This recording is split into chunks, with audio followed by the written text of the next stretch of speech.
crisis in Sin City?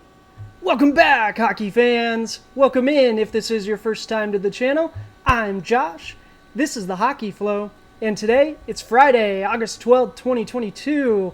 My goodness, feels like just a couple of years ago we were talking about the Vegas Golden Knights having Tendy riches. Marc-Andre Fleury, Robin Lehner, they signed Robin Lehner to a long-term deal.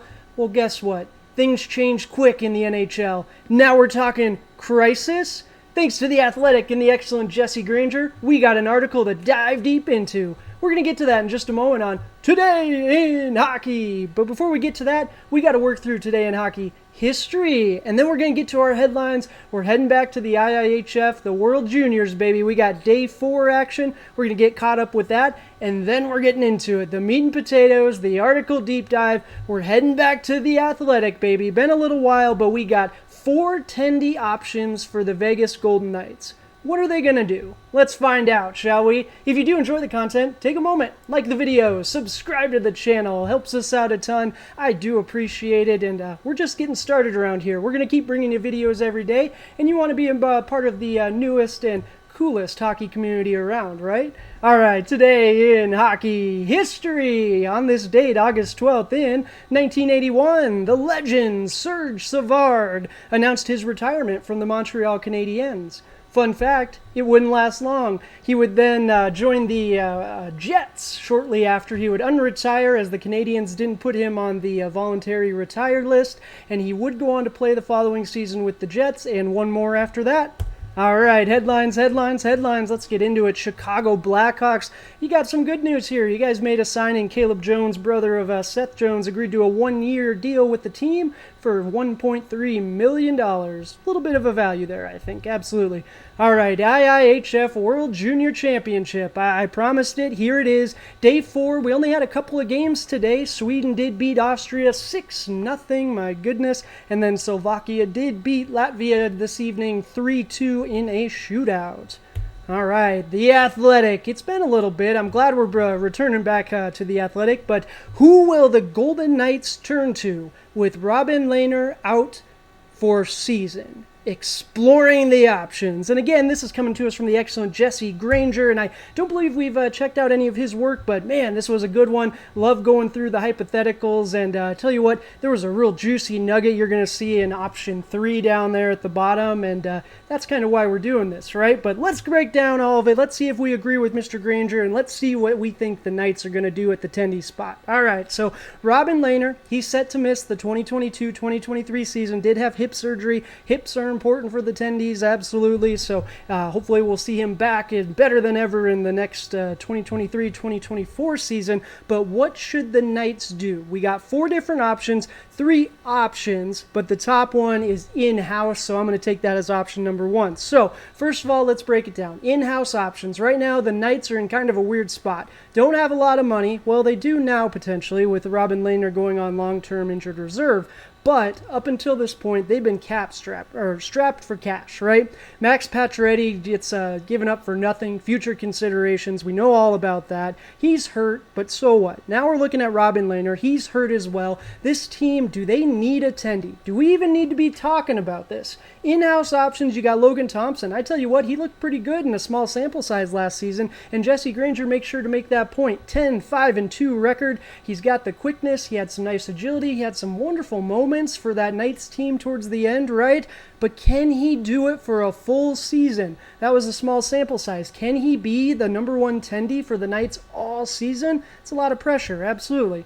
The other candidate in-house is Michael Hutchinson. Now, you may be asking, where's Laurent Brossoit? Well, he's also injured, so his return, there's not a timetable on that as well, so he's not being considered in this conversation. Michael Hutchinson, he's a free agent signing, and I'll admit I'm not very familiar with the gentleman, so that tells you pretty much all you need to know. And when we look at Robin Lehner as a player, we see this player card here, thanks to Dom and Shayna with The Athletic. Appreciate you guys.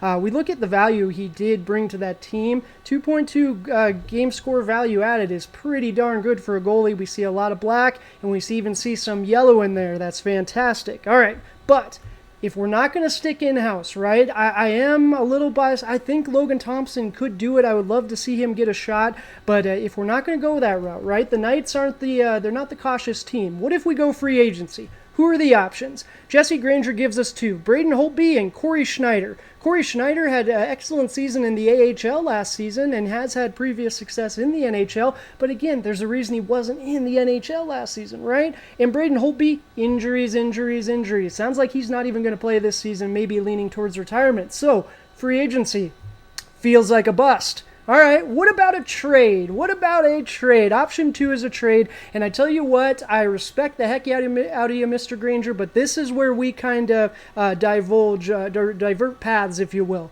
Semyon Varlamov is who he mentions from the Islanders, and I tell you what, I saw a tweet the other day, and I'm going to go with that tweet over this. Semyon Varlamov going nowhere because he is Sorokin's mentor. He is the only other Russian on that Islander team. I didn't realize that. That is very, very, very important. You need some sense of home, and Semyon Varlamov may be that for Ilya Sorokin. So, I don't think Varlamov is going anywhere.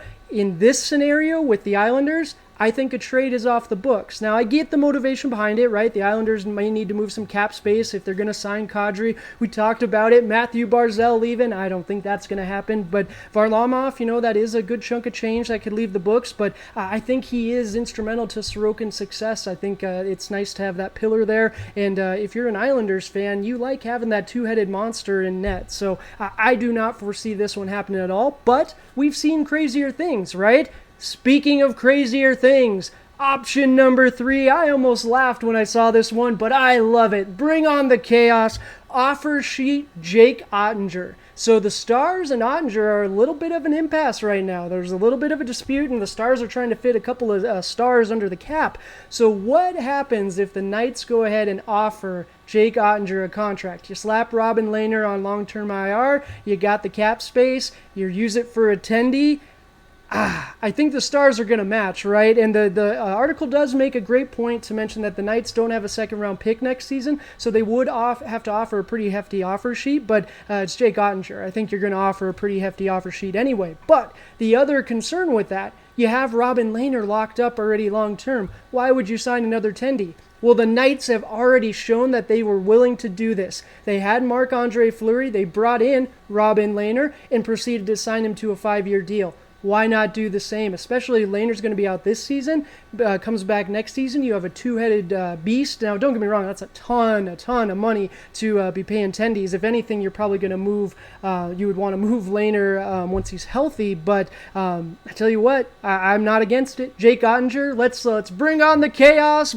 Vegas is known for doing the weirdness. I would love to see it. But what do you guys think the Knights should do? Should we be, should the Knights be bringing in someone crazy, like trying to make a move for Oettinger? Should they just ride with what they've got? Let me know down in the comments, and I do appreciate you guys. Love talking with you guys. That's going to do it for the video today. I appreciate y'all. We'll be back tomorrow. Spoiler alert, we got some fun stuff coming up this weekend. There's a really exciting video, so make sure you stick around for that. If you're not subscribed to the channel, now would be a great time to do so. I really do appreciate it. But until next time, cheers.